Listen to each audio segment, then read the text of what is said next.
I am extremely fortunate to be part of a very special family.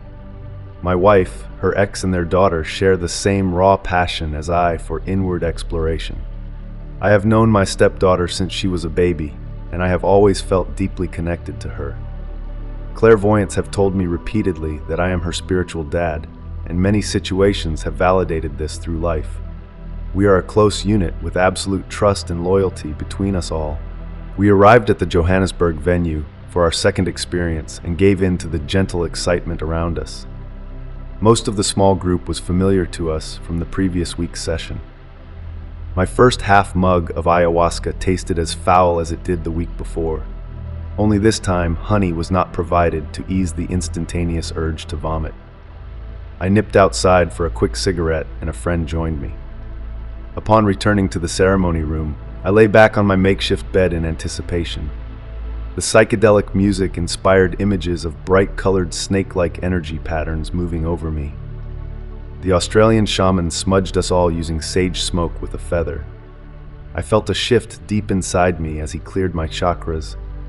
I have heard many negative stories surrounding shamans who give ayahuasca ceremonies a religious flavor.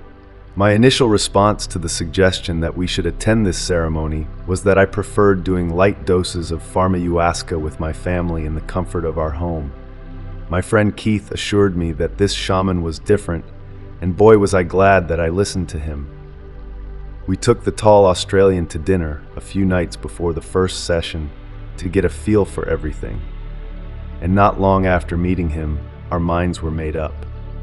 He gives preference and reverence to the plant, nothing else. He plays deep electronic music through the sessions with periods of silence between. He opens up a space for us to experience ayahuasca as a natural part of our own intelligence. He trusts that people have a cellular relationship to DMT and does not interfere with our innate ability to communicate on this level. In short, he was fabulous for our experience. I enjoyed the colorful graphic display as the underground music grew more intense. After what seemed like half an hour, he asked me if I wanted more ayahuasca. Even though I was doing fine in the space, my intention to go as deep as I could came through clearly as I nodded excitedly. The second shot went down like acid, but I managed to hold it down. Only just. My body went down and I lost myself in a spectacular technicolor light show of magnanimous proportions. I remembered my intentions for doing the ceremony, and I began to speak to the presence. My veins bulged from what felt like a freezing liquid invading my bloodstream. I cried like a child as I begged the mother to help my loved ones. The powerful waves of energy became so intense that I flitted in and out of minute states of unconsciousness, but managed to return to reality for long enough to complete the list of intentions I had embedded in my memory for the days preceding. Now it was time to explore. I enjoyed the warm feeling for a while, and then, for some reason, I uttered the word Kali, and the entire world I was in began to change into a dark and cloudy environment. Freaked out by the sudden change of scene, I tried to will away the terrifying image of a dark, wrathful being threatening to break through the dark, cloudy veil. After a few minutes of begging and pleading, the scary visions finally began to fade away. I went into a dark void for a while. I had a few flashes of blurry images in this time, nothing I could hang on to or recognize. Then I fell backwards into a gigantic black hole. At first I tried to stop it, but my feeble efforts were futile. I let go in complete surrender as a strange whooshing noise filled my consciousness. I sat up at this point and noticed that one of the other participants was also sitting up. Our eyes locked for a few seconds, and a strange comfort swept through me. I knew that this stranger was a special being, and as I lay down again, I wept with joy, as I knew he understood me at that very moment. I was not alone. I had always programmed myself to believe that I was not from this realm, and that this was my first life experience as a human being on Earth, etc., etc. All previous attempts on ayahuasca, psychics, etc. to regress me into my past lives had failed miserably. Banisteriopsis copy blew through my blocked memory like nitroglycerine. At some point, as I spiraled backwards into the endless void, I suddenly exploded with the force of an atom bomb. I felt minute fragments of my being merge with the cosmos, and an incredible feeling of interconnectedness swept over me. I witnessed in awe as deep spiritual realizations overwhelmed me.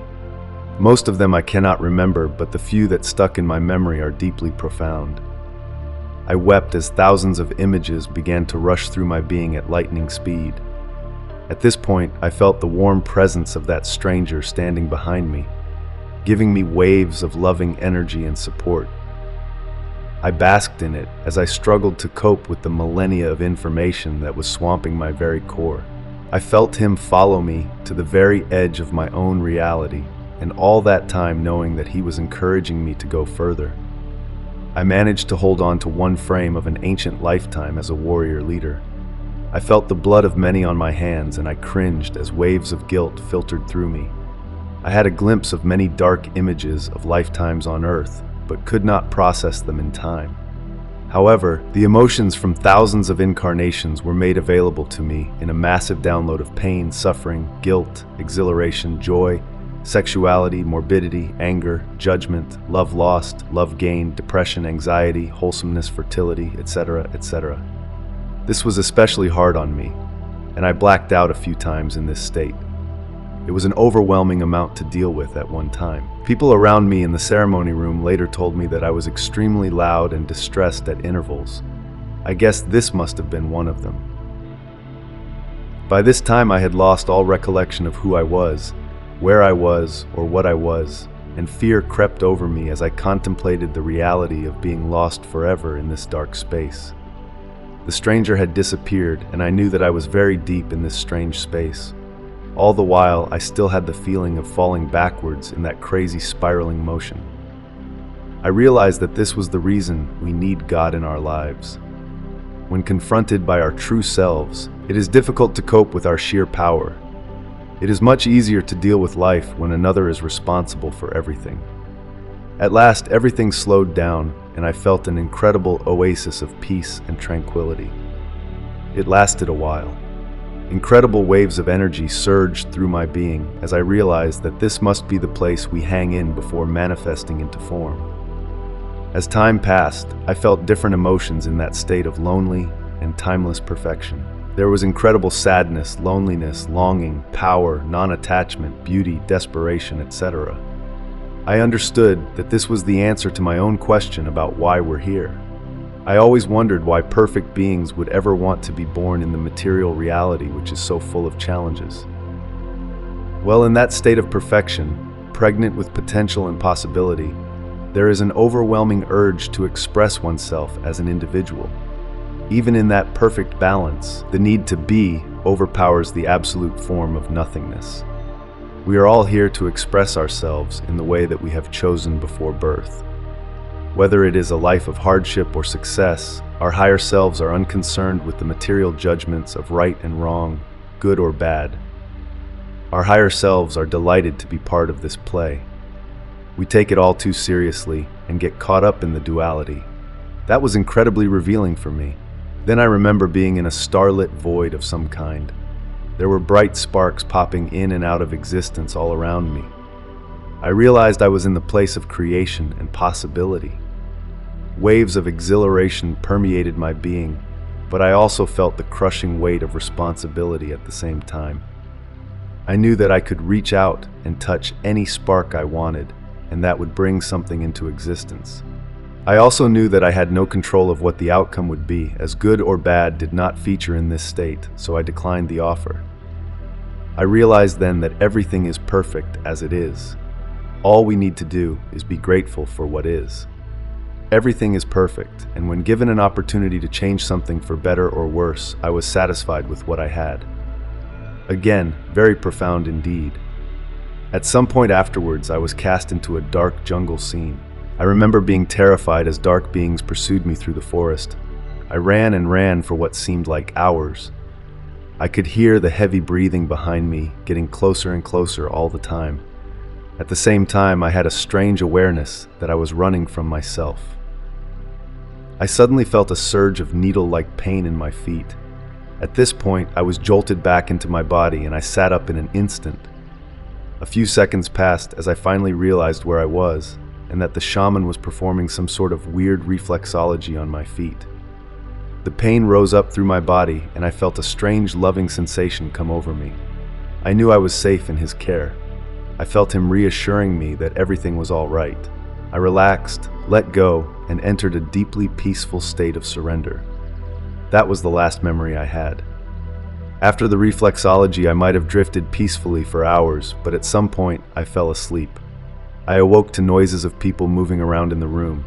Again, I had no recollection of whom or where I was. I struggled to open my eyes.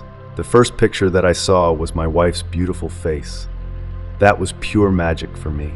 I struggled to clear the blurry image, and at last clarity emerged through the fog. We smiled at each other for a long time, and at last I had the power of movement. People were moving softly about the room. I wanted to get up and go outside for a cigarette, but was not confident that I could. It took me about 10 minutes to get to my feet with the help of the wall as support. Thankfully, my wife's ex came over and helped out of the room. My legs felt like jelly, but he expertly guided me to the front yard, where participants were excitedly discussing their experiences. I leaned against my car as I struggled to process the conversations around me. My wife appeared deep in conversation with the stranger who accompanied me in my trip. Our eyes met, and I knew that the special man understood everything. At that point, I could not remember much of my experience, but he jogged my memory sufficiently. He remembered more of my trip at that point than I did myself. An incredible connection manifested between the stranger and I, and as we spoke, I realized that he was an experienced traveler with psychic gifts. I promised to call him in a few days to discuss my experience in a sober state, as I was still tripping in waves. The whole scene was of deep love and joy between all the people there. Just a very sensitive, loving, and gentle space. Wow, what an experience. As we drove home hours later, we shared our experiences and chattered endlessly about it all. The space, the people we'd connected with, the kindness, the love, etc. Deep inside, we all had a notion that our lives had been touched forever. All we could feel was deeply grateful for the opportunity to rewire our subconscious selves. Thank you, Julian. Thank you, Ishmael and family, for providing the healing space. Thank you, Amit, for sharing my journey. Thank you to my family for allowing us all the space and love to grow. Thank you, Mother Ayahuasca, for revealing herself to me, my family, and the rest of the group. Thank you, spirits and guides of the jungle,